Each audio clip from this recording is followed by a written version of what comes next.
你记得你7岁的时候在干嘛吗？我记得我可能是在 Game Boy 上面玩神奇宝贝，或者是在电脑上玩小朋友下楼梯之类的。偶尔我也会出去打打篮球，回到家以后我会到处翻冰箱，看一下在炎热的夏天里面有没有什么东西是可以吃、可以喝的。你的7岁生活跟我多少可能有点相似的地方，或者是完全不相似。但是你的7岁生活多少总会跟你同年龄层的人有点相叠吧。我今天要说的这个小孩子 Amar G. Sada， 我可以给你保证，在这个世界上没有任何一个人在7岁的时候跟他有一样的经历。大家好，我是 PJ， 欢迎来到我的频道。今天的这个影片呢，我有一些新的设备，想给大家更好的收音体验。我也还在摸索这个麦克风到底要怎么用，所以如果有什么不足的地方的话，都不要吝啬的留言跟我说。同时，我也还在摸清楚 YouTube 的黄标标准到底是什么，所以这集在后制的时候，我可能还是会消一下音，才不会让自己被黄标，还请各位见谅一下。那因为这个案件呢，发生在2007年印度的乡下，所以没有什么官方的记录存在，这也导致了很多不同的资料来源多少都有点出入。那我呢，还是会尽可能的选择被报道比较多的资料。那我们就正式开始吧。案件的主角 Amar G. Sada 在1998年出生于比哈尔邦里一个叫穆萨赫里的小镇。这个村庄的贫穷程度可能会超乎很多人想象。他们的日均收入大概只有2到5美金而已。那个村庄没有什么路灯，很多家庭更是连厕所都没有。也因为小孩子一有能力以后就要马上去耕作，导致很多村庄里面的人其实都是不识字的。在这个村庄生活的 Amar 父母，他们同样的教育水平没有很高，是每天为了可以果腹而需要不停工作的劳工。他们经常不在家，都在外面工作，只为了就是让孩子们能满足他们的生理需求。从小到大 Amar 也因此被单独的留在家里，没有任何大人来照顾他。那小时候的 Amar 在外表上其实看起来跟一般的小孩子没有什么差别。他被周遭的人形容为一个独行侠，大部分的时间他就一个人在那边爬树，然后到处在村子里游荡来游荡去了。在几次偶然的互动里，附近的小朋友注意到 Amar 的脾气好像越来越差了。有一次，一个村庄的小男孩上前问 Amar： 来跟我们玩嘛，你为什么不跟我们玩呢？ Amar 小声的回说：我不要。这个小男孩追着问：你不是我们朋友吗？你为什么突然间不跟我们玩了？之后旁边的另外一个小男孩就跟 Amar 说道：来嘛来嘛，我们去池塘游泳啊。Amar 突然间不知道哪根神经不对，他沉默了一下，然后他大喊 No， 他不要就是不要。这两个小男孩第一次看 Amar 爆气，于是他们两个就稍微愣了一下，站在那边不知道要干嘛，想说 Amar 突然间大叫是到底要干嘛。回过神以后发现好像 Amar 的行为有点可怕，他们就跑离开了现场了。除此之外，也有邻居看过 Amar 伤害过小动物，据说他还会在伤害小动物的时候，因为动物的痛苦尖叫而让他嘴角微微的上扬。在犯罪心理学里面，这叫做早期预警讯号。研究显示，很多连环杀手在一开始往往会对小动物有些残酷的行为。除此之外，他们也常常对令人不安的情况缺乏一些适当的情绪反应，像是应该感到害怕恐惧的时候，他们是完全没有表情的。也就是说，他们可以在伤害小动物的时候，完全在心理上不会感到任何的不安。那这些行为如果早期的被发现还有处理，是很有可能防止他们的暴力倾向从小动物上面慢慢的往上升级。2006年 Amar 那时候只有7岁。那一年，他的姑姑带着他的女儿来到了 Amar 的家里。这个姑姑的女儿同时也是 Amar 的表妹，在当时只有6个月大而已。有一天，他的姑姑和妈妈出去买菜，他们就把 Amar 单独的放在家里来照顾一个6个月大的婴儿。你可能会觉得很奇怪，姑姑跟妈妈怎么会让一个7岁的小孩子照顾一个6个月大的婴儿？但如果你想一下，他们的资源有多稀少，爸爸要去农田里面工作，亲戚朋友可能也是每天都忙于工作，没有办法照顾别人家的小孩。那这个姑姑和妈妈在这个经济状况下，总不可能有一台很好用的婴儿车吧？更何况这个小镇的路一定也是坑坑巴巴的，不好带一个小婴儿跟一个7岁的男孩走来走去了。再说他们也不会去想，一个7岁的小男生在家里到底能做出什么伤天害理的事情。但偏偏就是在一个家里没大人的下午，悲剧就这样发生了。当 Amar 看着表妹在床上休息的时候，他不知道哪来的奇怪的想法，他开始捏她，轻轻的这样捏她，轻轻的这样拍她，他觉得好像有点有趣。当表妹开始因为 Amar 的行为开始哭泣的时候， Amar 这时候突然间兴奋了起来，仿佛是表妹的痛苦成为了他快乐的泉源。得寸进尺的 Amar 也开始变得越来越大胆，于是他把双手围绕在表妹的脖子上，轻轻的施加了一点力道。只有6个月大的表妹也因为这样开始喘不过气来。Amar 看到这一幕，觉得好像蛮好玩的，于是他开始越掐越大力，直到他表妹停止了呼吸。正当你以为表妹已经离开了这个世界， Amar 是不是就要就此收手了？答案是没有。在表妹停止呼吸以后，他不知道哪里来的想法，他悄悄的走到旁边的树丛里，找到了一块砖头。他拿着砖头，心情愉快的散步回家里面。他打开门，走到表妹在的房间里。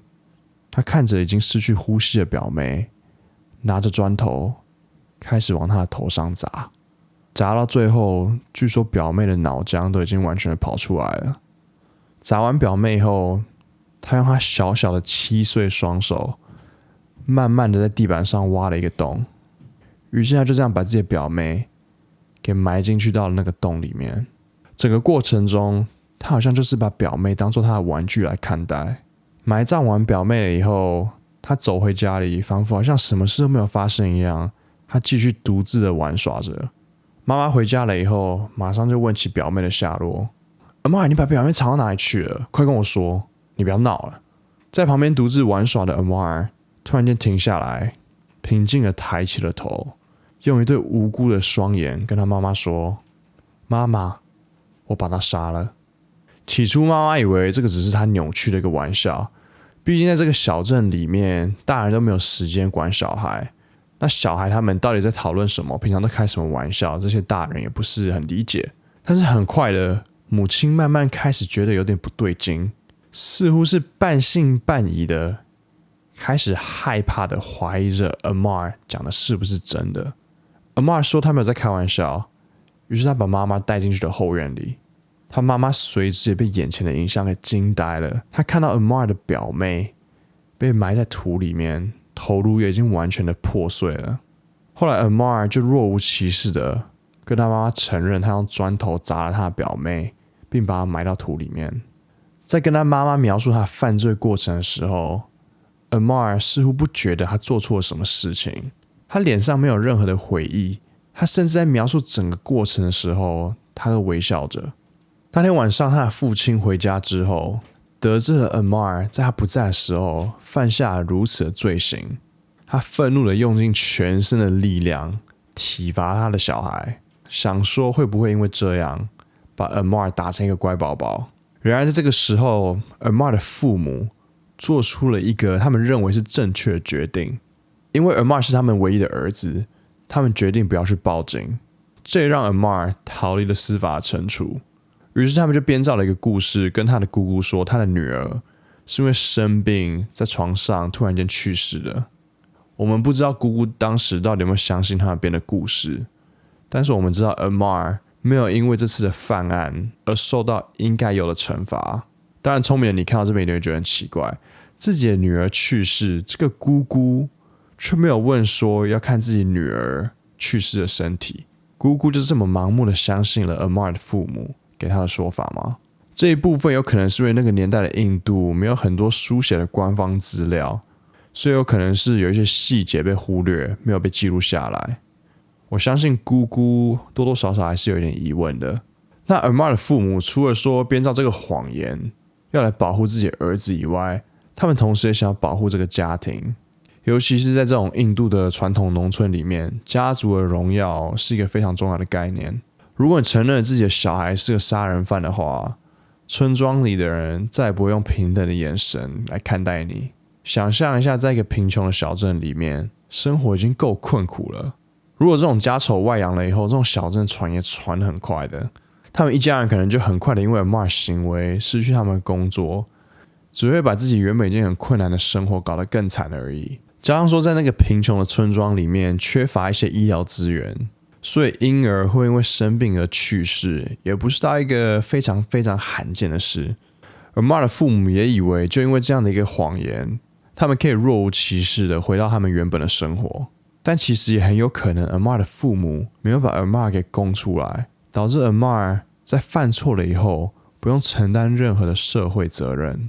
年幼的 Amar 这个时候发现，原来把人送离开这个世界，除了家常便饭的被父亲毒打一顿以外，他不用承担任何的后果。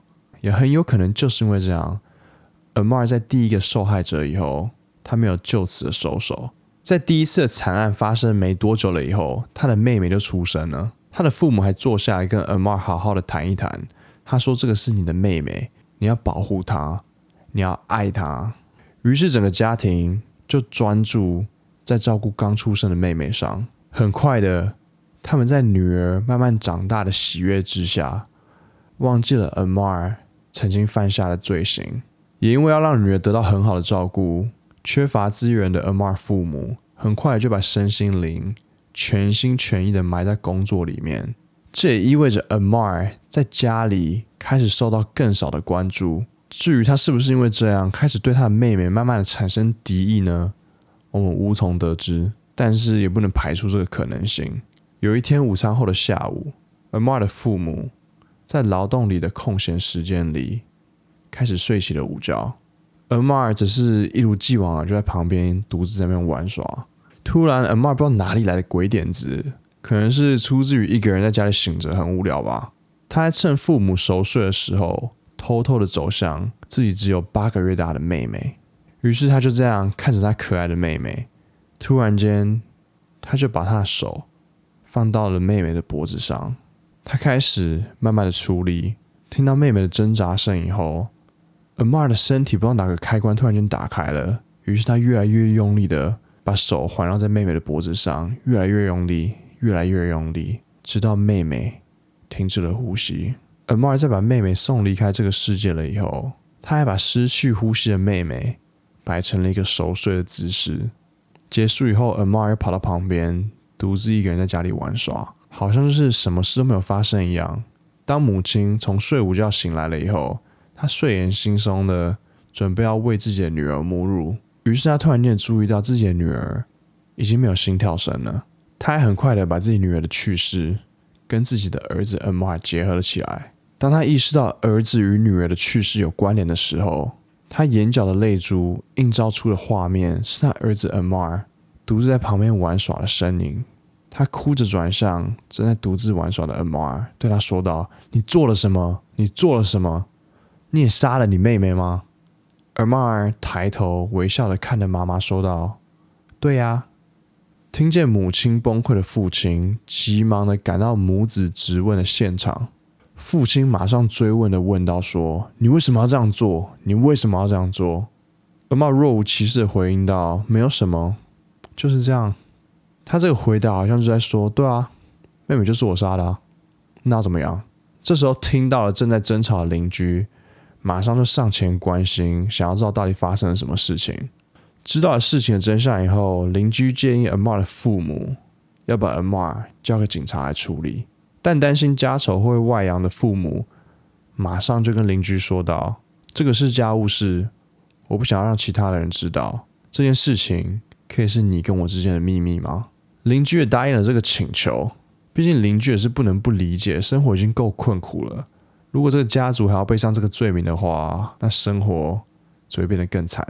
于是 Amar 第二次的罪行就跟第一次一样，除了父亲的体罚以外，他没有受到任何额外的惩罚。从第二次的案件也可以看到， Amar 的父母只是觉得 Amar 还小不懂事而已，所以才会安安心心的去睡午觉，让已经犯下第一次罪行的 Amar 单独的在女儿旁边玩耍。妹妹的过世也证明了 Amar 不是一个正常的小孩，连续2次的残酷犯罪实在是很难让 Amar 以不懂事为理由来忽略他的问题行为。时间来到了2007年，这一年 Amar 从7岁长到8岁了。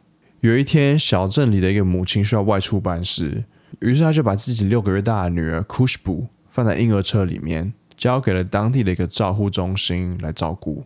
他以为把女儿放在那边应该是蛮安全的吧，所以他没有想太多。但是这边的照护中心不是我们所知道的托儿所，这里的照护中心没有什么规则或者是法律，只是几个妈妈在里面工作，然后其他的妈妈可以在忙的时候把自己的小孩子放在那边而已。所以不可能每个小孩子都可以随时随地的被监管，但至少妈妈们可以在外出办事的时候，可以把小孩接放到这个地方。那好死不死呢，Amar 那时候刚好就在那个小孩的附近玩耍，他还在玩耍途中发现这个小女孩 Khushbu 单独的被放在一个婴儿车里面，于是他把这个小孩抱起来离开了那栋建筑。当小孩的母亲要回来接女儿的时候，他的女儿已经从婴儿车上消失了。他开始歇斯底里在村子里面跑来跑去，到处问其他人有没有看到他的女儿。在他焦急寻找的当下，他遇到了他的邻居，同时也是 Amarji Sada 的家族里面其中的一个人。他多多少少听过 Amar 奇怪的行为，他奇怪的第六感，也告诉了这位妈妈，你最好还是打电话给警察报警吧。于是警察局长就带着他的侦察队来到这个小镇。就在这个时候，小镇上有人说到，他曾看过 Amar 抱着这个小孩在村子里面跑来跑去的。警察在这个时候也注意到 Amar 就站在他们旁边，微笑着看着他们。于是警察就把 Amar 抓进到了警局里面询问。在审讯室里面，警察很快就注意到 Amar 与其他小孩子不同，他不害怕警察，他在过程中也没有表现出任何一点情绪，连紧张感都没有。他问了 Amar 你知不知道 Khushbu 在哪里？有人说过他在街上看到你抱着他跑来跑去了。Amar 什么都不说，他坐在那边微笑着看着警察。Amar 于是就调皮的说道，你如果不给我饼干的话，我是不会跟你说的。为了知道真相的警察只好让步，给 Amar 他想要的饼干。在他们让步的时候， Amar 还得意的笑了起来。把饼干吞下咽后的 Amar 毫无犹豫的看着警察说道，他潜入托儿所，把他抱着带到了附近的田里面，他的手放到他的脖子上面，掐到他停止了呼吸。也因为他在过程中没有表现出恐惧感，于是 Amar 就拿起旁边的石头往他的头上砸，之后他也就把他像其他两个人一样埋葬了起来。一开始警察以为他在开玩笑，这个坐在他面前边微笑边吃着饼干的小孩好像就是什么事都没有发生一样，开开心心的坐在那边，脚踢来踢去的，他的脚甚至连地板都碰不到。这样的一个8岁小孩怎么会有能力把一个婴儿从这个世界上带走了呢？之后 Amar 带着警察还有村民一起走到了埋葬的地点，从那里他们看到了 Khushbu 过世的身体，于是他们就把 Amar 拘留在警察局里面。警察后来问他，你为什么要这样做？ Amar 只是微笑说着，我也不知道我为什么要这样做。接下来更多的真相从这个孩子里面口中说出来，但他所说的每一句话都异常的平静，仿佛就是在说，今天天气不错今天下了一点雨我吃好饱就像是日常的对话一样，他完全没有任何的悔意或者是有任何的恐惧感。警察后来从邻居那边得知，他应该也是他妹妹还有他表妹过世的凶手。于是 Amar 在警察追问之下，马上承认他以前做过这些事情。被逮捕了以后， Amar 就马上接受了心理学家还有精神科医师的鉴定。他被认定患有品性障碍。品性障碍简单来说就是这个孩子会反复的做出违规或者是伤人的行为，但是他们不认为他们有做错什么事情。不过大多数有这种情况的孩子都会在长大以后慢慢的改善，但是这个小孩如果在有品性障碍的情况之下，又保有了冷漠还有冷静的特质，那这个小孩很有可能会在成年以后发展出反社会人格或其他类似的心理问题。Amar 在谋杀的时候患有品性障碍，所以他没有办法分辨是非对错。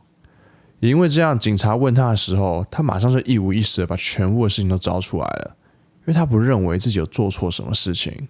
也因为 Amar 的大脑中有严重的化学失衡，他才得以从伤害他人中获得满足感。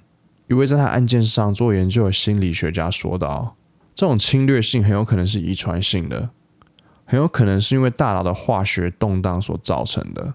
我们无法得知说 Amar 的父母到底有没有暴力的倾向，即使 Amar 的父亲曾经打过他，但是在那个年代还有那个区域的印度来说，小孩子被父母打算是蛮正常的一件事情。但是你也看不到其他的小孩在7岁8岁的时候成为了连环杀人犯吧。还有一些神经科学方面的解释说到 Amar 的前额叶皮质可能有一些功能的障碍，简单来说就是 Amar 的大脑里面调节情感反应还有道德标准的区域没有正常的运作，才会导致他这些行为的偏差。Amar 在被捕了以后，根据当时印度的法律框架，一名未成年的少年是不能被判死刑或者是终身监禁的。不管你罪行有多严重，少年最多就是被送到特别管教所3年而已。Amar 在服满3年法定最高刑期以后，我找不到可靠的资料来证实他这3年结束了以后，他到底跑去哪里了。但是大部分的人认为，由于他的父母亲本身资源有限，也没有时间来监管 Amar， 于是他很有可能被送往某种儿童福利设施的机构，或者是精神健康的设施里面，直到他2016年满18岁以后，他才能重获自由。在被释放了以后，现在27、28岁的 Amar 就好像是在这个世界上消失了一样，活在一个没有人知道的地方。值得一提的是 Amar 在当时从来没有看过任何的电影，没有网络的他也没有办法上网，所以我们没办法用我们常常在社会新闻里面听到的是线上游戏害了我的孩子来解释 Amar 的暴力行为。这也让很多人谈到 Amar 是天生就是一个恶魔吗？还是他心里的恶魔是后天才养出来的？你们呢？你们觉得 Amar 这些行为是先天造成还是后天造成的？你们觉得在只有7、8岁的时候犯下了3起命案的小孩，值得一个重新开始人生的机会吗？留言告诉我。那如果你看到最后的话，不要忘记订阅。我们下礼拜见。